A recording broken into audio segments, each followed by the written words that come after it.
استفادہ کرتے ہوئے، جس کے لیے میں بہت تیز چل رہا تھا، بالآخر اذان ہو گئی، معذرت چاہتا ہوں، لہذا جلدی سے صرف ایک بات اور مجلس کو اختتام تک پہنچا دیا جائے۔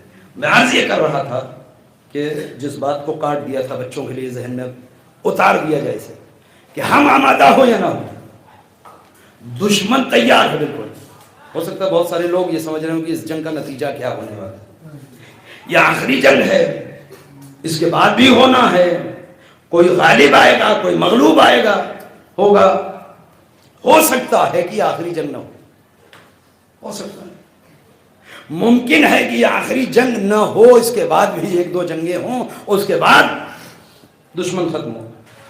لیکن ایک نقطے کو ضرور آپ نوٹ کریں، اور وہ یہ کہ ابھی تک جتنی جنگیں ہوئی ہیں اسرائیل کے بننے کے بعد سے، فلسطینیوں سے جتنے مقابلے ہوئے ہیں جس سن میں، آپ اس کا چارٹ اٹھا کر کے دیکھ لیں اور نتیجہ دیکھیں دونوں طرف کا، تو ایک چیز آپ کو ضرور ملے گی، اور وہ یہ ہے کہ ہر مرتبہ بتدریج دشمن کمزور پڑتا گیا ہے، اور مقاومت فلسطینی مجاہدین یہ قوی سے قوی تر ہوتے گئے ہیں ہر مرتبہ۔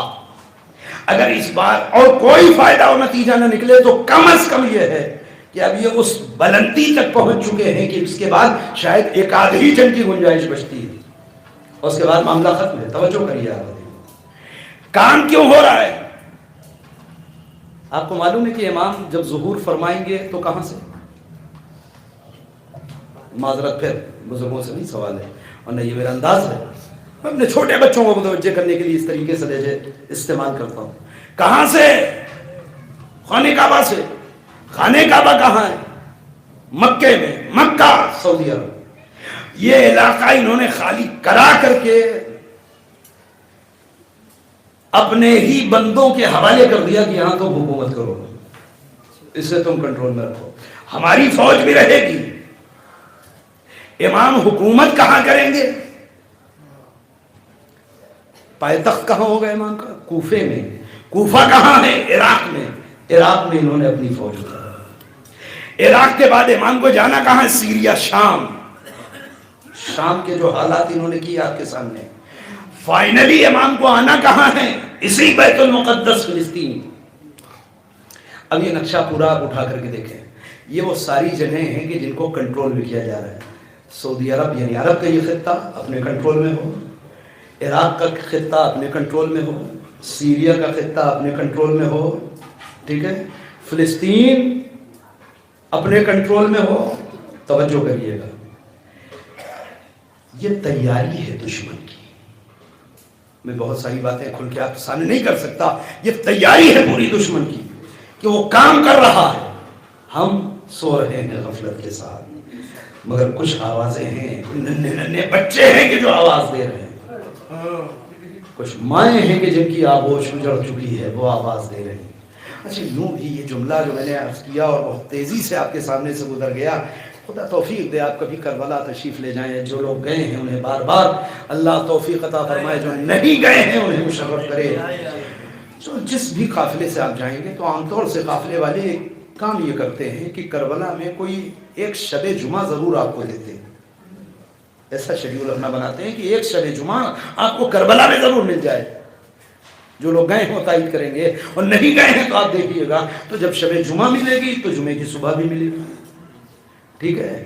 تو جمعے کی صبح کو ایک کام ضرور کیجیے گا اگر کبھی جانا ہوا کربلا، اور وہ یہ کام کریں کہ آپ دیکھیں گے کہ صبح بالکل نماز کے بعد تھوڑا سا اجالا پھیلنے کے ساتھ ساتھ حرم امام حسین سے دعائے ندبہ شروع ہوتی ہے۔ ذرا سوچ کے دیکھیں، تصور کریں، امام حسین کا روضہ، اور اس روضے کے مائک سے چاروں طرف فضا میں ایک دعا گونج رہی ہے جسے کہتے ہیں دعائے ندبہ۔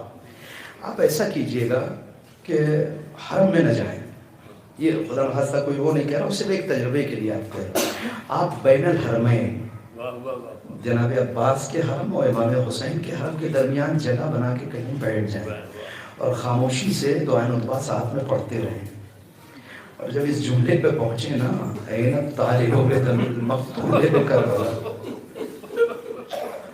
تھوڑی دیر کے لیے آنکھ بند کرنے میں تجربہ کر کے بتا رہا ہوں، تھوڑی دیر کے لیے آنکھ بند کرتے ہیں، دعا رو اس جملے کو سنیں، این الطالب بدم المقتول بکربلا، اے کربلا کے خون کا بدلہ لینے والے ماں باپ کہاں ہیں؟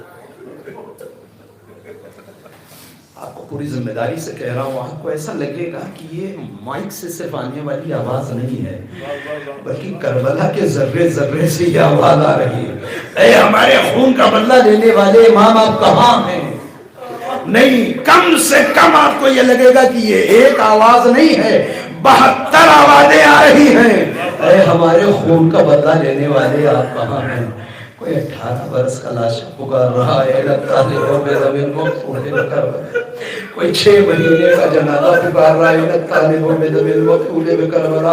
کوئی 57 برس کا بوڑھا پکار رہا ہے،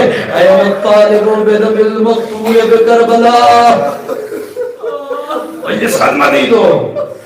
اور ادھر وہ امام کہ جو اس امام کو خطاب کر کے کہتا ہے میرے جد مظلوم، میں نے آپ کو فراموش نہیں کیا ہے، میں 2 مہینے 8 دن آپ پہ گریہ کر کے اپنا رشتہ توڑ نہیں لیتا، میں صرف شب جمعہ میں آپ کو نہیں یاد کرتا، بلکہ میں آپ پہ صبح روتا ہوں، شام روتا ہوں، اور اگر آنسوؤں کے بدلے میں آپ پر خون بہاتا ہوں۔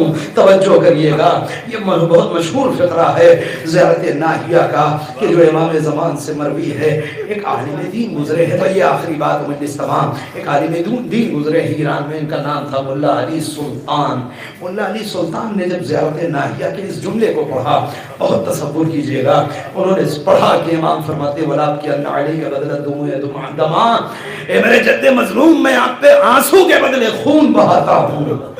تو سوچ میں پڑ گئے، کیا یہ ممکن ہے کہ آنسو کے بدلے کوئی آنکھوں سے خون بہائے؟ جب بھی یاد آئے گا دعا دیجئے گا۔ مجلس ختم ہو گئی عزیزو، کافی وقت لگایا انہوں نے، تحقیق کی، جستجو کی، کیا واقعی یہ زیارت ناہیہ کا جملہ درست ہے امام نے فرمایا ہے؟ کیوں کہ ایسا تو نہیں کسی چاہنے والے نے اپنی جانب سے امام کے نام سے منسوخ کر دیا ہو، ذکر اضافہ کر دیا ہو، ایسا بہت ہوا ہے حدیثوں اور روایتوں میں، لہذا وہ مشکوک ہیں، سمجھ نہیں پا رہے، بہت تحقیق کیا، کسی نتیجے پہ نہیں پہنچے۔ بالآخر ایک راستہ سمجھ میں آیا، اور وہ راستہ یہ تھا کیوں نہ اسی سے پوچھ لیا جائے جس سے جملہ منسوب ہے۔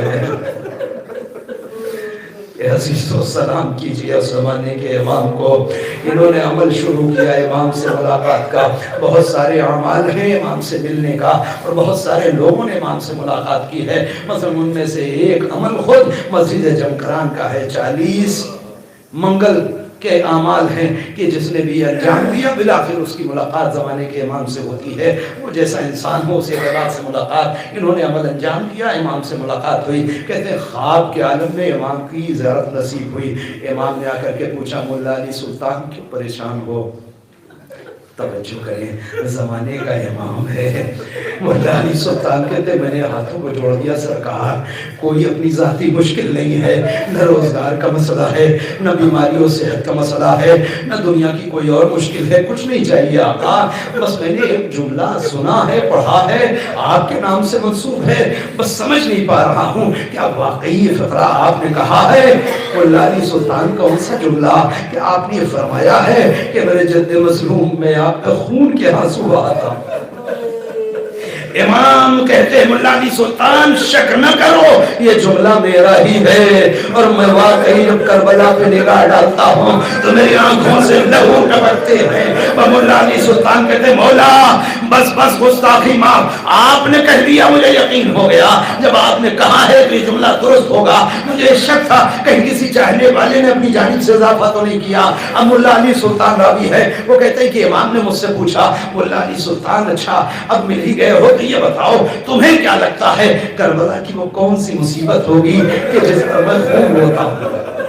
مجلس ختم ہو گئی، تم ذرا سوچ کے بتاؤ کربلا کی وہ کون سی ایسی مصیبت ہوگی جس میں میں خون روتا ہوں گا؟ اب مولا علی سلطان کہتے ہیں کہ میں نے پوری کربلا کو نگاہوں میں رکھا، اپنے اعتبار سے جو سب سے عظیم مصیبت